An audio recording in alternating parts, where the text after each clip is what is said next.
Eh Man, kau memang suka benda-benda beratur ke Man? Kau ni malas lah nak beratur. Jap. Aku kau Ramai memang orang boleh. ke? Weh, kita kat bawah tu. Oh, beratur panjang ni. Hei.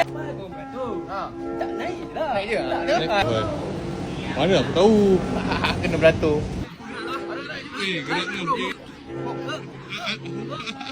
Man, Ha. ni kalat je Man. Asal? Perfume viral Man dari Dubai. Ini ya Man. Kau suka perfume ni? Ah, Weh. Tak ada lah, ada tester je juga. Weh, dah habis tu. Kak, bos Inayah ada tak? Ada. Okey. Agak panggil. Hello. Yes. Ada. Ada, Man. Thank you, brother. Nice to meet you. Kau memang terbaik Man. Tapi ramai tu. Itu lah, ramai. Tak apa. Tak beratur. Tak beratur? Man, perfume. Member aku Zain. Ha? Owner, anak owner. Oi Man, Bapak dia on business Ahmed ni. aku macam nak ni Man tapi mahal lah Man. Dah, member aku kau team lah. Oi, Man, thank you Man. Thank you. brother. Alright, jumpa lagi. Nak gerak ni Man. Ramai 2 orang. Dengan ramai. Minta jap aku call member aku jap. Fida. You dekat event Fragrance Festival Malaysia ke? You tolong I jap. Okay.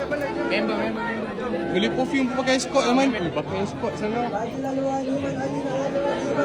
Man, kau siapa sebenarnya Man? Dah sampai lah.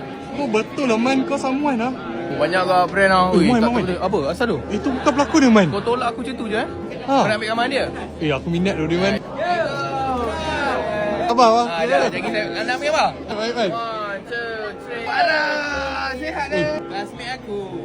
Thank you Farah. Nanti kita kontak-kontak ada classmate. Ada. Lama tak jumpa ni kawan I. Ha?